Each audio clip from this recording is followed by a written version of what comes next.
It is 4 o'clock in the morning, and I am on my way to Manhattan for 2 auditions, and I have one this morning at 9:30 in the morning.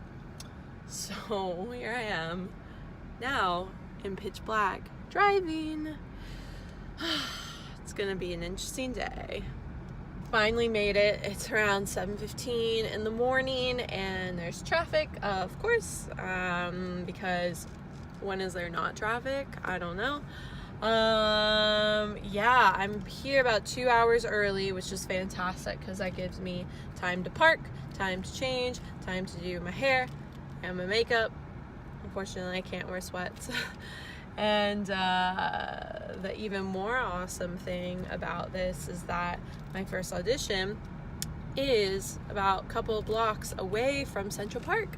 So the way I'm gonna go warm myself up and wake up and go ground myself is actually I'm gonna go stroll through Central Park for a little bit and do some light vocalese exercises, and then go sing my first audition at 9:30 in the morning. I'm literally the first person to sing today for this panel. So I think it's a good thing, and it also could be, they could be half awake, half sleeping. So, whatever. I'm just gonna go and do my best as with any other audition. But the cool thing about today is that I have 2 auditions. I have one at 9:30 and I have one at 1:30 in the afternoon. And the great thing about this is that it gives me a second chance to try out my repertoire with in mind anything that I want to fix that I experienced in the first audition. So let's say I massively screwed up in the first audition.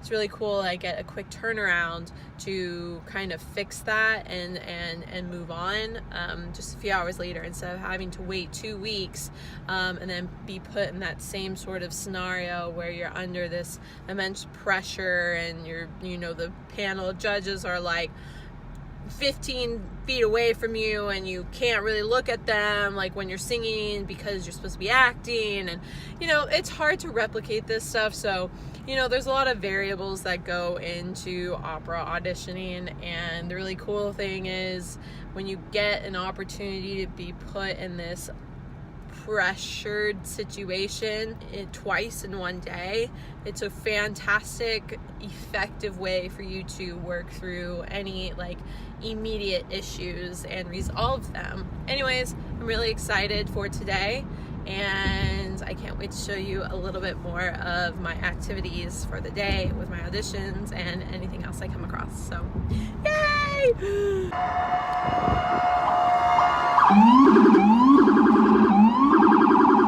Okay, so I got past my first audition and it actually went pretty well. I'm very happy for this audition being 9:30 in the morning, being the first one on the roster as well.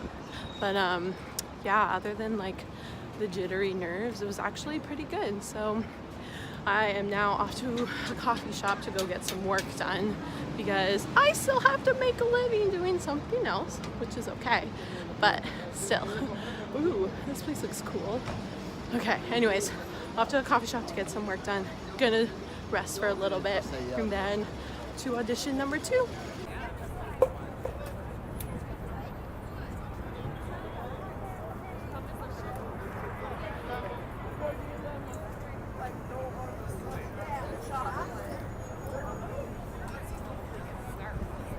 I'm done, and it went really well. Yeah! They actually asked for a second piece, which is always a good sign, so yeah. I'm just really, really stoked about today's auditions.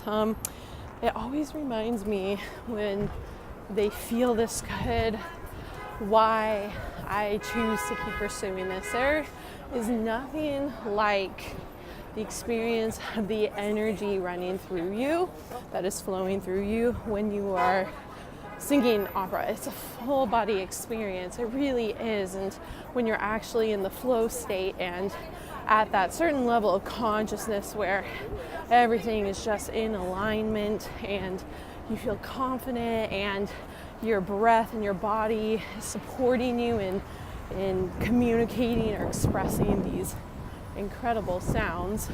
And so it's just been a good day today, and I'm really proud, I guess. I'm really happy for myself, because it's been quite an interesting couple of months trying to get back into the swing of things. And of course, France was amazing, but to have such good experiences here on my home turf per se is really affirming. So anyways, just walking back to the car, gonna get in that car, gonna go drive home, and then probably gonna pass out because I only got like 3 hours of sleep last night. Stopped at this little nugget for some nature time, some rebalancing. Can definitely feel my heart chakra recalibrating from being in the middle of New York City. So much needed. I feel much more expansive again, which I'm really happy about. So 1 more hour left to get home. So today I actually wanted to make a video and talk a little bit about my journey to becoming an opera singer, at least a professional one. So anyways, I was inspired to make this video because I think it's a very elusive topic sometimes for a lot of people who are not a part of the business to understand how the system works and how one actually becomes a professional artist. So anyways, a few things I want to actually talk about is the audition season itself, which is just started for most people.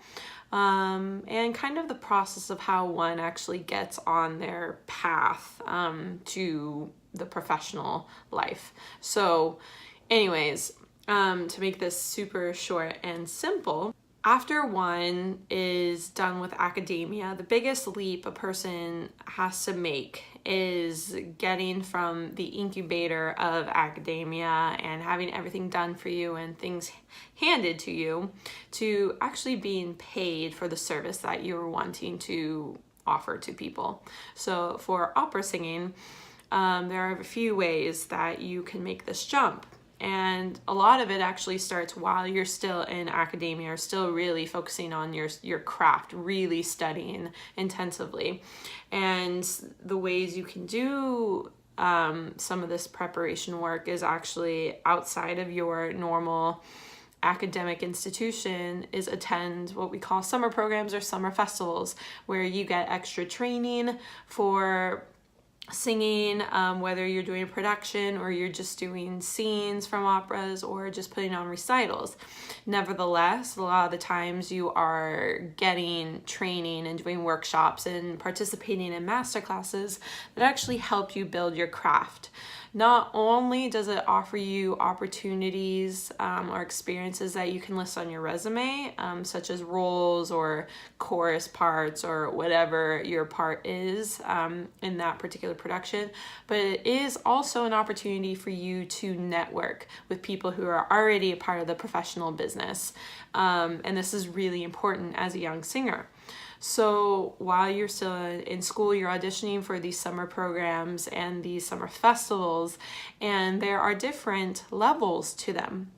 There are summer festivals where you are paying for the experience. There are some where you go for free, and then there's the level where you are actually being compensated for the work that you are putting in, whether that's being a chorus member or you are a principal role, or you are there doing concerts. Whatever the case may be, you are being compensated for your service, aka your voice. So honestly, a lot of it is about going through the path of first paying for experience, then going and doing things for free, and then actually making it to the level where you are being paid. And these are different tiers, and sometimes you can skip over some, but a lot of the times I think the business sees this as paying your dues and working your way through the system. So when you have these things on your resume showing that you've done this level of program and then this level of program and then have made it to some of the top tier festivals, this shows that you are kind of ready for the next step, which after you're finished with your academic studies is to try and get into a residency program. A residency program is usually a year-long contract where you go and sing or stay at an opera house, whether that's just a small regional one or some of the bigger ones such as LA Opera, San Francisco Opera, Washington National, the Metropolitan Opera, or the ones overseas, of course, as well. And there you are being given training by the staff that works at this opera house, on top of being given the opportunity to sing very small roles or even covering the principal roles in the productions that they put on at that opera house. Sorry, my mom actually just tried to call me. So anyways, during this time, you are actually making a huge jump or bridging that gap between the amateur world and the professional world by putting your name out there in public professional productions. And this is an invaluable step that you can take. Yes, there are people who skip over this, but typically this is sort of the normal progression from being a student, being an amateur, and becoming an independent artist. Whether you are managed or represented by an artist management company or not. That is definitely a choice, but this is definitely a step that one takes to help themselves break into the professional scene. So I wanted to say all this because right now, as I am entering and the rest of the operatic world is entering audition season, which is usually in the fall/winter, of the year, it's really important to kind of gauge where you think you lie, whether you think you are ready for one particular stage or tier or not. And this has to do with the feedback that you get from the team of people that you trust, whether that's your vocal coach, the musical coach that you work with, other directors that you've previously have worked with, and then it also kind of comes down to your personal discernment and what you think your craft and your service is actually worth. And so I say all this because right now, for me personally, I feel that I am at a point where I am at a level where I should be compensated for my craft, and start entering into the realm of regional opera house residencies. So right now those are the appropriate programs that I am auditioning for, because that would be the next step in my progression, in my path towards becoming an independent professional artist. There are also many different ways that any young singer can go about getting the experience they need. And some of those options are not staying in the US and going overseas and signing what we call FES contracts, where you are affiliated or you work solely for one opera house for 2 or 3 years, and whatever they hand you, you basically sing, and it's a full-time salary job.